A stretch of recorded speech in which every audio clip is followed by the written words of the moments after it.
बिस्मिल्लाहिर्रहमानिर्रहीम, अस्सलाम वालेकुम। नाज़रीन, पाकिस्तान को इस वक्त खारजा महाज पर चैलेंजेस का सामना है। अभी वज़ीर आज़म इमरान खान के दिए गए इंटरव्यू की बाज़गश्त गूंज ही रही थी, जिसमें उन्होंने साफ अल्फाज में अमेरिका को एयर बेसिस देने के हवाले से एब्सोल्युटली नॉट का पैगाम दिया, जो कि काबिल सत्ताइश है। मगर मैंने अपने शो में यह खदशा भी जाहिर किया था कि क्या पाकिस्तान इसके रद्द अमल में नए महाज का सामना करने को तैयार है, क्योंकि इस वक्त फैटफ की तलवार सर पर लटक रही थी। फिर हमने देखा कि लाहौर में हाफिज सईद के घर के पास धमाका हुआ। फाइनेंशियल एक्शन टास्क फोर्स ने पाकिस्तान को 27 में से 26 निकात पर अमल दरामद के बावजूद ग्रे लिस्ट में बरकरार रखने का फैसला किया और कहा है कि इक़दामात पर मुश्तमिल नए 6 एक्शन प्लान पर अमल होना बाकी है। नाज़रीन, इस फैसले ने फैटफ की दयानतदारी पर भी सवालात उठाए कि ये फोरम तकनीकी है कि सियासी। क्या ये इदारा पाकिस्तान को ब्लैकमेल करने के लिए इस्तेमाल हो रहा है? क्या ये जियो पॉलिटिकल प्रेशर का बुनियादी आला है और बदस्तूर रहेगा? और क्या हुकूमत समेत तमाम सियासी जमातें कौमी सलामती के इस मामले पर एक पेज पर हैं? इसी पर बात करेंगे। मैं अपने मोअज़्ज़ज़ मेहमानों का तारुफ करा दूं। मेरे साथ बहुत ही इंटेलेक्चुअल पैनल मौजूद है। इश्तियाक बेग साहब, नून लीग से आपका ताल्लुक है। शौकत बसरा PTI से हमें ज्वाइन कर चुके हैं। आप दोनों को वेलकम करती हूँ। शौकत बसरा साहब, जैसे कि मैंने बात की कि इस वक्त हम देख रहे हैं कि खारजा महाज पर बहुत सारे चैलेंजेस हैं। इंटरव्यू दिया नहीं था कि उसके बाद हमने देखा कि फैटफ की जो तलवार लटक गई, फिर ये ब्लास्ट हो गया, फिर अमेरिका हमसे डू मोर कह रहा है, हमने नो मोर कह दिया। फिर अफगान सदर जो हैं वो जाते हैं और वहाँ पे मुलाकात करते हैं। फिर इंडिया में भी हमने देखा कि उनके एयरबेस पर जो है वो ड्रोन अटैक हो जाता है। ये नए महाज खुल गए हैं, लेकिन सवाल मेरा ये है कि इस वक्त हमने 27 में से 26 निकात जो हैं वो काउंटर कर लिए, मगर फिर भी हमें ग्रे लिस्ट में ही बरकरार रखा है। सर देखिए, मेरा ख्याल है कि आपने इंट्रो में जो बात कही, आपने दरिया को पूरे में खुद बंद कर दिया कि ये टोटली प्रेशराइजिंग प्रैक्टिस है। ये सियासत हो रही है और हमेशा से ये डबल स्टैंडर्ड रहे हैं कि जब भी ऐसी चीजें आती हैं, आप देख लीजिए कि वहाँ पर स्टैंडर्ड मुख्तलिफ हो जाते हैं।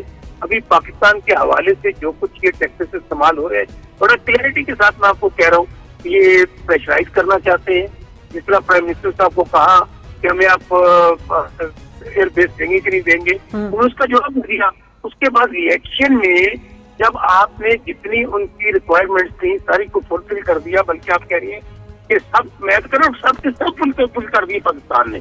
इसके बावजूद इस तरह के टैक्सेस इस्तेमाल करना, प्रेशराइज करना और अपने इंटरनेशनली मुफादात के लिए पाकिस्तान को, लेकिन ये भूल रहे हैं अब जिस हुकूमत का इनके साथ वास्ता है वो है प्राइम मिनिस्टर इमरान खान।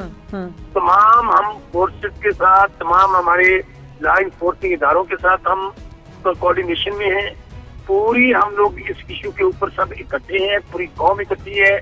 इसलिए ये जिस तरह के मर्जी टैक्सेस इस्तेमाल करें, गवर्नमेंट हमारी किसी प्रेशर में नहीं आएगी। बिल्कुल हम इस बात पे जो पहले प्राइम मिनिस्टर कहते थे, आज भी वही कहते हैं। उनका मकसद यही था कि जंग किसी मसले का हल नहीं है। हमने हमेशा डायलॉग की बात की है और आज देख लें कि अफगानिस्तान के अंदर जो कुछ हुआ, इस जंग हारने के बाद जो अपने को सुपर पावर कहते थे, वहां पे भी हमने रोल प्ले किया। हमने इनके डायलॉग को आगे बढ़ाने में सारी जद्दोजहद की और आज इनको टेबल पर लेकर आए। तो मेरा ख्याल कहता है कि इंशाल्लाह आप ये जो इन्होंने अभी दोबारा ग्रे में डाला है, ये अगली बारी इंशाल्लाह बफज़ल खुदा, क्योंकि इमरान खान ने ब्लैकमेल नहीं होना, हमारी हुकूमत में ब्लैकमेल नहीं होना किसी सूरत में भी। अल्टीमेटली इंशाल्लाह ये ग्रे लिस्ट से हमें निकालेंगे, क्योंकि अब वो पाकिस्तान नहीं रहा, ये बदला हुआ पाकिस्तान है। ये वो पाकिस्तान नहीं रहा कि जिसमें एक कॉल पे क्या आप हमारे साथ हैं या किसके साथ हैं आप लेट जाएंगे। अब वो वजीर आज़म है जिसके कोई इंटरेस्ट नहीं है, बैंकों में बाहर पैसे नहीं पड़े, प्रॉपर्टियां बाहर नहीं है, उनका जीना मरना पाकिस्तान के साथ। ठीक है। इश्तियाक बेग साहब, माशाल्लाह आप कॉलम निगार भी है, बेहतरीन कॉलम होते हैं, आपने इस हवाले से भी बहुत दफ़ा आर्टिकल्स लिखे। सर, एक जो हमारा वैक्यूम आ गया था खारजा पॉलिसी में, हमने देखा था कि जब नून लीग में नवाज शरीफ साहब की हुकूमत थी तो 4 साल जो है वो फॉरेन मिनिस्ट्री खाली रही। बेसिकली अगर ये आलमी साजिश है तो इसमें मेन जो कैरेक्टर है वो भारत का है। भारत कभी भी नहीं चाहेगा कि हम FATF बल्कि ब्लैक लिस्ट में रहें, हम ग्रे में भी नहीं रहें। लेकिन सर, वो जो 4 साल जो वैक्यूम रहा, उस वैक्यूम का फायदा क्या भारत ने उठाया? बेहतरीन लॉबिंग की कि पाकिस्तान 27 में से 26 निकात पूरे करने के बावजूद ग्रे लिस्ट में। सर 4 साल पूरे गए थे, ये 3 साल जो गुजरे हैं इसके अंदर क्या रिपेयर चीज हो गई, क्या बेहतरी आ गई, कितने लोगों ने हमको जो है इसके अंदर सपोर्ट कर दिया पाकिस्तान को। क्या 3 सालों में 26 नकात पूरे करने के बाद हम क्या व्हाइट लिस्ट के अंदर आ गए हैं? इसका मतलब ये हुआ कि कोई इसके अंदर आपने पॉलिटिकली जो है मतलब वो नहीं किया। देखिए, पहली बात तो there is no two way about it कि इस वक्त एफएटीएफ जो है वो एक सियासी फोरम बन चुका है और उसको यूज किया जा रहा है। कौन यूज कर रहा है? ये इंडिया कर रहा है। मगर वहां पे उसके जो मेंबरान हैं उसके अंदर सिवाय 1-2 के, बल्कि कुछ मुस्लिम कंट्रीज की जो हैं उन्होंने भी पास्ट में पाकिस्तान को अपोज किया है। हमें ये चाहिए कि देखिए, इसमें 2 डायरेक्शन में काम करने की जरूरत थी। एक काम करने की थी कि हम नकात जो उन्होंने हम पे लगाए हैं हम उसको फुलफिल करें, जिसके अंदर बहुत अच्छी प्रोग्रेस हुई है। और 26 जो हैं और काफी हद तक, देखिए मैंने अभी एक कॉलम लिखा था जिसके अंदर मैंने इस कॉलम में जिक्र भी किया था कि पाकिस्तान में अगर रिमिटेंसेस में इजाफा हुआ है और 29 बिलियन की रिमिटेंसेस आई हैं तो इसका क्रेडिट एफएटीएफ को जाता है, क्योंकि इतनी सख्ती कर दी गई है कि अब हुंडी या हवाला ये तमाम चीजें तकरीबन नामुमकिन हो गई। मगर हमें ये चाहिए था कि जहाँ ये तमाम चीजें हम कर रहे हैं, हम अपना सियासी तौर के ऊपर भी उन ममालिक को अपने साथ लेके चलने की कोशिश करते जो इसके एफएटीएफ के मेंबर हैं और जो इस वक्त इंडिया के कहने में आके पाकिस्तान को हर जगह ब्लॉक करते हैं। और एक बार फिर अब उन्होंने हमें 4 महीने के लिए, आपको ये सुन के बड़ी हैरानगी होगी कि अ कंट्री लाइक अफगानिस्तान, जहाँ पे कोई लॉ एंड ऑर्डर नहीं है, जहाँ पे कोई बैंकिंग ट्रांजेक्शन नहीं करता, जिनकी 75 to 80% जो इकोनॉमी है वो अनडॉक्यूमेंटेड है, वहां तो वो कंट्री हमारा पॉलिसी जो है वो व्हाइट लिस्ट के अंदर है। और पाकिस्तान क्योंकि एक रिस्पॉन्सिबल कंट्री है, उसको आपने जनाब ग्रे में डाल के हर बार आप हमको प्रेशराइज कर रहे हैं। और प्रेशराइज करने का जो मेन मकसद वो ये है कि हम आप पे जब प्रेशर डालें आप हमारी कंडीशन को एक्सेप्ट करें, और एक्सेप्ट करने के बाद क्या है, आज हम इंडिया की कंडीशन को एक्सेप्ट कर लेते हैं, आज अमेरिका के वैसे हम उनको दे देते हैं, आज हम फ्रांस जो है उसको कहते हैं अपने साथ वो कर लेते हैं, तो आप देख लीजिएगा तो इजीली पाकिस्तान आ जाएगा। ये पहली बार नहीं हुआ, वक्तन फवक्तन एफएटीएफ को यूज किया जाता रहा है। 2012 में भी पाकिस्तान जो था वो ग्रे लिस्ट के अंदर था, मगर 2 साल बाद उसको फिर दोबारा व्हाइट लिस्ट में आ गया।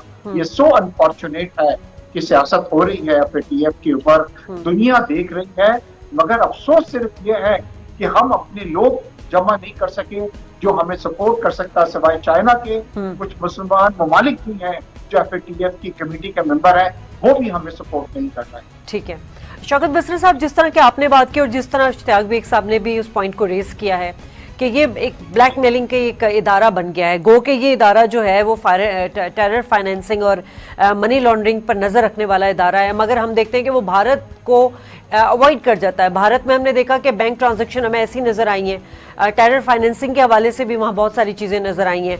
अभी कुछ दिन पहले भारत में यूरेनियम लीक होने का वाकया पेश आया है और मनी लॉन्ड्रिंग वहाँ पे हमें बैंकों में नजर आई है, मगर यकीनन फैटअप वो इदारा जो भारत को बल्कि भारत की लॉबिंग ही उस इदारे में बैठी हुई है। तो सर ये जो 3 साल आप लोग के, जिस तरह इश्तियाक बेग साहब ने कहा कि आप लोगों ने किया क्या, ठीक है आप मना तो कर देंगे आप, लेकिन आप इकोनॉमिकली कैसे स्टेबल होंगे? मईशत तो बहुत बुरे हालात में जा रही है, गो के आप लोग दावे करते हैं, कुछ इंडिकेटर पॉजिटिव भी हैं, लेकिन सर ग्राउंड रियलिटी कुछ और है, हम प्रैक्टिकली कहाँ पे खड़े हैं? देखिए, आपने बहुत ही इम्पोर्टेंट सवाल रेज किया है। ये बिल्कुल ये जो इदारे हैं, पाकिस्तान की बदकिस्मती ये रही है कि आप कहेंगे हम माजी की बात कर रहे हैं। देखिए 70 साल पाकिस्तान में कभी तहरीक-ए-इंसाफ की हुकूमत नहीं रही, कभी वज़ीर-ए-आज़म इमरान खान कभी वज़ीर-ए-आज़म नहीं रहे हैं, और यहाँ या आमरीत रही या दोनों पार्टियों की हुकूमतें रही। उनके जो फैसले थे, उनके जो डिसीजन थे, आपने अपनी पूरी कौम को उन इदारों के पास गिरवी रख दिया। 32,000 अरब डॉलर का कर्जा मुंह को कहने को है कि आप उनसे ले लिया, आप गुलाम दर गुलाम बनते गए, और जो कुछ उन लोगों को डिमांड करते रहे, आज जिस आग में हम झुलस रहे हैं, जो हमने देखे सबसे पहले जो खारजा पॉलिसी होती है, आप अपने मुल्क को देख के जिसमें आपका फायदा होता है उसके ऊपर स्टेप्स लेते हैं। लेकिन क्या हुआ कि कि आप उनके हाथों गिरवी हुए थे, पूरी कौम को गिरवी रखा हुआ था। नहीं तो ये खाली नवाज शरीफ के दौर में तो नहीं हुआ ना, ये तो पाकिस्तान पीपल्स पार्टी के दौर में भी हुआ। 77 साल से जो है हम इन्हीं हालात का सामना पहले भी करते आ रहे हैं और अब भी कर रहे हैं। चलिए मैंने 70 साल ही की बात की है, उसमें अमरीत का दौर था, हाँ इन दोनों पार्टी में घूमते थी, ये मैंने बात रिपीटेडली ये बात कही है। उनके जो आपने इतने इदारों के आपने आपको गिरवी रखा, उनसे कर्जे लिए। सर अभी आपकी हुकूमत भी तो यही कर रही है ना सर। हम क्यों कर रहे हैं? अब बहुत अच्छा सवाल है, क्यों कर रहे हैं? हमने पहले नहीं किया, हालांकि हमें बातें भी सुननी पड़ी बहुत लोगों की कि आप पहले IMF के पास चले जाते तो आज इकोनॉमी यहाँ पे ना खड़ी होती। हमने तो अपने दोस्तों को रिक्वेस्ट की जाती कि हमें IMF के पास ना जाना पड़े, दोस्तों ने हमें सपोर्ट भी किया, लेकिन इतने गंभीर मामला थे कि आपके पास तनख्वाहें देने के लिए पैसे नहीं थे, आपके पास कर्ज उतारने के जो मुल्क कर्ज ले रहा हो वो कहाँ पे खड़ा होगा। लेकिन अब मैं आपकी सवाल पे प्रिंसिपली वहीं पे आना चाहता हूँ, मैं उससे बिल्कुल लेफ्ट राइट नहीं जाना चाहता। देखिए गुजारिश ये है, बिल्कुल आपकी इस बात से तो मैं 100% एग्री हूँ कि जो ममालिक इकोनॉमी वाइज स्ट्रांग होते हैं, जिनकी अपनी इकोनॉमीज स्ट्रांग होती हैं, वो ममालिक कभी भी ऐसे गैर मकबूल फैसले नहीं लेते हैं, कभी वो दियारे अगयार के सामने नहीं झुकते हैं। वो अपने, अब मैं कहता हूँ इंडिया को हम इतनी गालियां देते हैं, हमारा असली अपनी दुश्मन है, आज भी हर जगह पे नीचा दिखाने के लिए हमारे खिलाफ वो सारा कुछ कर रहे हैं। क्या हो गया? वहां की इकोनॉमी स्ट्रांग हो गई है, वो आप तमाम ममालिक जो है वो मजबूर है उनके साथ ट्रेड करने के लिए। हमें इसके बावजूद इकोनॉमिकली हम लोग वीक हैं, लेकिन इसका ये मतलब हरगिज नहीं है कि हम अपनी गैरत बेच दें, हम लोग अपनी पॉलिसी चेंज कर लें। हमें सूखी रूखी खानी पड़ेगी, हमें अपनी कौम को स्ट्रांग करना पड़ेगा। बिल्कुल झुकने वाली बात नहीं है, घबराने वाली बात नहीं है। पहले से इकोनॉमी के सर ये बातें उस वक्त अच्छी लगती हैं जब आप लोग इक्तदार में आए थे और आपको उस वक्त हकीकत अवाम के सामने बयान करनी चाहिए थी। आप लोगों ने कहा 90 दिन में तब्दीली हो जाएगी। आज ही जो है वफाक ने आटा जो है वो आटे का थैला 900 रुपए मतलब उसकी कीमत हो गई है। तो सर कहने का मकसद ये है कि ये जो हालात थे ये तो आप लोग के सामने पहले दिन से आया थे ना, जब आप लोग कंटेनर पे बैठे हुए थे, लेकिन इक्तदार में आते साथ ऐसी कौन सी जादू की छड़ी थी जो 90 दिन में तब्दीली हो जाती? अवाम को तो ब्लैक एंड व्हाइट में आप लोगों ने रखा है ना सर। राइटली पॉइंट आउट किया आपने, हमें नहीं अंदाजा था कि मुल्क के हालात इस हद तक गंभीर हैं। अच्छा ठीक है, चले मैं जरा इश्तियाक बेग साहब से बात करूं। सर अब ये बेचारे तो हमेशा मजलूम बन जाते हैं कि जी हमें पहली दफा इक्तदार मिला है, 3 साल में हम आए तो इतना बिगाड़ था। अब नून लीग की हुकूमत 3 दफा इक्तदार में आ चुकी, पीपल्स पार्टी ने इतनी दफा इक्तदार के मजे ले लिए, अब सारा जो मसला था सोल्यूशन वो हमारी हुकूमत तो अभी नहीं कर सकती इस तरह से। शासिया देखिए, कब तक हम ये बातें करते रहेंगे, कब तक हम पोसने देते रहेंगे। वो गांव की औरतें होती हैं ना, वो पोसने देती हैं कि तबाही हो गई, बर्बादी हो गई, वो पहली हुकूमत ये कर दी, दूसरी हुकूमत। आप 3 साल आए हैं, आपने क्या कर दिया है ये मुझे बताएं। कोई बड़ा प्रोजेक्ट, मेरे भाई मैं बड़ी इज्जत करता हूँ शौकत साहब की, और मुझे ये बतला दें कि 13 खरब का 3 सालों में कर्जा ले गया है, जो पाकिस्तान की तारीख का सबसे बड़ा कर्जा जो है पाकिस्तान में लिया गया है। रुपीस की मैं बात कर रहा हूँ। अब आ जाइए, कोई बड़ा प्रोजेक्ट आप लोगों ने लॉन्च किया। आमतौर पे शाजिया ये होता है कि जब हुकूमत आती है तो 1-2 सालों में प्रोजेक्ट लॉन्च करती है और फिर इफ्तिताह करती है 4थे साल। इश्तियाक साहब ये शेल्टर होम्स खोले हैं, लंगर खाने खोले हैं, ये इतनी बड़ी प्रोजेक्ट आपको नजर नहीं आया सर? इफ्तिताह करने जा रहे हैं। अब आ जाइए खारजा पॉलिसी की जो आप बात कर रहे हैं, खारजा पॉलिसी में हम इतने कमजोर हैं। देखिए FATF से हम सब कब निकल सकते हैं? 26 तो आप 27 भी कर लें, उसके बावजूद भी हमें कामयाबी नहीं होगी, क्योंकि FATF की जो कमेटी है जिसमें कई मुसलमान कंट्रीज हैं जो हमें सपोर्ट नहीं कर रहे हैं, वो इंडिया को सपोर्ट वो लोग कर रहे हैं। हमें इसके ऊपर डिप्लोमेटिकली भी अपना काम करना होगा, कंट्रीज को अपने साथ मिलाना होगा, इसके अंदर जाना होगा, उनको बताना होगा कि हमारे साथ ज्यादती हो रही है। और अफगानिस्तान देखो जो व्हाइट लिस्ट के अंदर वो बैठा हुआ है। दूसरी बात ये है, इतनी बड़ी बड़ी बातें की जाती। कुछ दिनों पहले ये कहा गया कि ज़राअत की जो फसलें हुई हैं बम्पर क्रॉप हुई हैं। बाद में पता लगा, आपको ये सुन के अफसोस होगा कि हम फूड एक्सपोर्ट किया करते थे अब हम इंपोर्ट कर रहे हैं। हुकूमत थी। आज हम $6 अरब का हमने जनाब शुगर, हमने जनाब ये अपना वीट, हमने ये तमाम चीजें जो है कॉटन, $6 बिलियन की इंपोर्ट हुई है। तो अगर आप कह रहे हैं कि हमारी बम्पर क्रॉप हुई है तो हम ये क्यों इंपोर्ट कर रहे हैं? अभी आपके प्रोग्राम में आने से पहले भी कहा गया है कि शुगर जो है उसको इंपोर्ट करने की इजाजत जो है वो दी गई है। इसका मतलब है कि पाकिस्तान जो एक एक्सपोर्ट कंट्री था खाने पीने की अशिया के मामले में, आज एक इंपोर्टर बन गया है। कब तक हम लोगों को ये बतलाते रहेंगे कि तमाम चीजें सही हैं? थोड़ा सा और इंतजार कर लो, फिर दूध की हमारी नहरें जो हैं वो बह जाएंगी। महंगाई कितनी हुई है आप देखिए कि डबल से ज्यादा महंगाई हो गई है। 2018 के अंदर जब नवाज शरीफ को घर भेजा गया था और उनकी हुकूमत खत्म की गई थी, डेवलपमेंट्स मैंने आपको बतलाई। देखिए कर्जे लेना कोई बुरी बात नहीं है शाजिया, मैं खुद इस फेवर में हूँ, मैं खुद एक बिजनेसमैन हूँ, मैंने कर्जे लिए हुए हैं बैंकों से। मगर अगर उनको सही प्रोजेक्ट्स के अंदर हम इन्वेस्ट करते हैं ताकि उसका रिटर्न आए, उससे लोगों के जॉब क्रिएट हो। इन 3 सालों में I will tell you one thing, not single. अब हम दोबारा लोड शेडिंग पे आ गए। पहले आप कहते थे कि जी जायद बिजली आप लोगों ने पैदा कर ली है, अब दोबारा लोड सर ये तो अब जून में गैस का बहरान शुरू हो रहा है इश्तियाक साहब कि गैस की लोड शेडिंग होती है गर्मियों में। हाँ। कराची में अब ये तमाम चीजें हो रही हैं। हाँ। सड़कों का जाल जो था वो नवाज शरीफ साहब आपको बिछा के देखे गए थे। कोई प्रोजेक्ट का मुझे नाम बता दें कि जिसके अंदर जो है वो लॉन्च किया गया हो और कंप्लीशन के करीब हो। 12,000 मेगावाट बिजली ये नून की हुकूमत जो है वो प्रोड्यूस करके गई थी।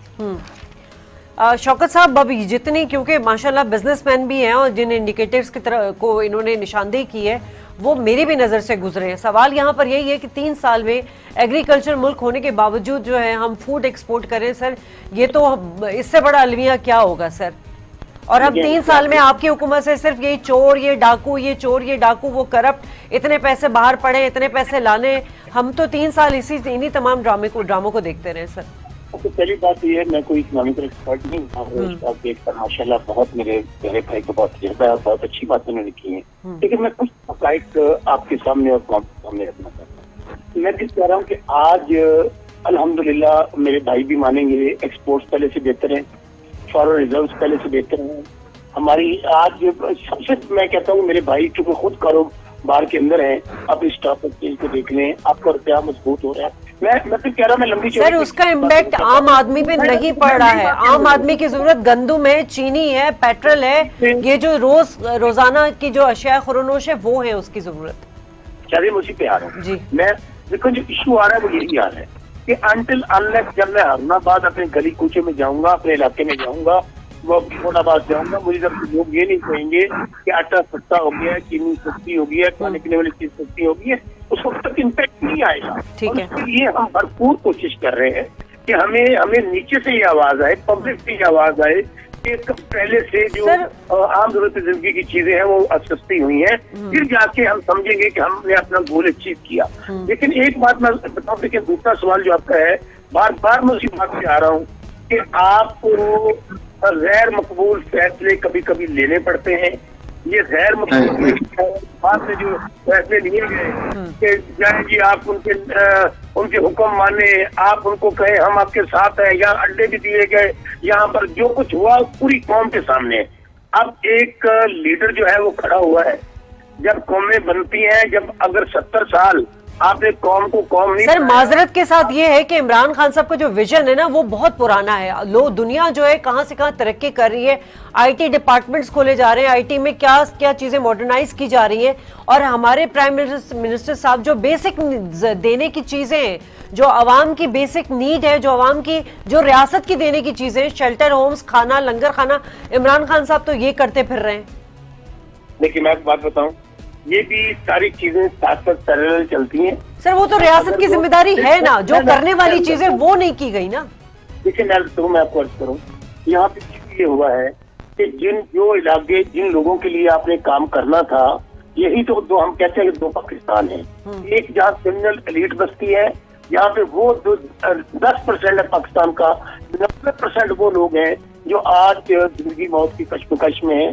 उन लोगों के लिए किसी ने नहीं। सर मुझे अच्छा एक चीज ये बता दीजिए शौकत साहब कि बहुत सारी चीजें ऐसी हैं जो आपके ऐवाने बाला में होने वाली चीजें होती हैं, अवामी मसाइल को लेकर सबसे ज्यादा तो, लेकिन हमने देखा कि हुकूमत जो है, इमरान खान साहब अपोजिशन के साथ कभी बैठने को तैयार ही नहीं है। क्या फैटफ के मामले पर आप लोगों ने अपोजिशन को ऑनबोर्ड लिया? क्या कोई मशवरे किया है? क्या किसी चीज पर रिफॉर्म्स लेकर आने में आप लोगों ने ऑपोजिशन को इनवाइट किया, प्रपोजल दिया? हमेशा यही हुआ, वो मैं वही बात रिपीट कर रही हूँ, आप जाते, आप ईरान और सऊदी अरब में ताउन कराने को तैयार हैं, आप चाइना और यूएसए के मामला सही कराने को तैयार हैं, आप मुल्क के लिए, कौमी सलामती के मामलात के लिए, अवाम की जरूरियात के लिए, उनके मसाइल के लिए आप अपोजिशन के साथ बैठने को तैयार नहीं है सर? बहुत बहुत जबरदस्त सवाल आते हैं आपके, माशाल्लाह बहुत एक्सपीरियंस और बड़ी आपकी नजर है। हमने हमेशा अपोजिशन से ये बात की है कि आए on the floor of the house, हम तमाम बातों को डिस्कस करने के लिए। सर मुझे माजरत के साथ मुझे इश्तियाक साहब को भी टाइम देना है। मुझे शहबाज शरीफ का वो जुमला याद है, उन्होंने कहा आईजी चार्टर ऑफ इकोनॉमी के लिए हम तैयार हैं। क्यों नहीं आप लोगों ने बात की? एक मिनट, हाँ बात सुने। जब हमने उनसे कहा आए फॉरेन पॉलिसी पे बात करते हैं, आए इकोनॉमी पे बात करते हैं, आए इलेक्शन रिफॉर्म पे बात करते हैं, आए महंगाई पे बात करते हैं, आए हम अपनी जो लॉ एंड ऑर्डर पे बात करते हैं, वो क्या कहते हैं? कहते हैं ये पहले ये टोटल 44 शेख है नहर की, ये 38 खत्म कर दो, पहले ये हमें ये बेल आउट करो। उस बताएं कहाँ जाए? हम तो आज भी हमने पार्लियामेंट कमेटी बनाई हुई है। मैं बार बार कह रहा हूँ इसको चेक करवा लें, अपने नुमाइंदे से चेक करवा लें कि तमाम इश्यूज के ऊपर फ्री हैंड दिया हुआ है पार्लियामेंट। ठीक है इश्तियाक बेग साहब, क्यों आप लोग सर इनको, इनकी जो प्रपोजल्स है या इनकी जो ऑफर है उस पर आप लोग कंसिडर नहीं करते सर बकौल शौकत साहब के? शासियत देखिए, मैं एक चीज बतलाऊं कि एक चीज याद रखिएगा कि जब आप किसी से बड़े बड़े वादे करेंगे, सब बात दिखाएंगे, तो डिसअपॉइंटमेंट जो होता है ना वो भी इतना ज्यादा होता है।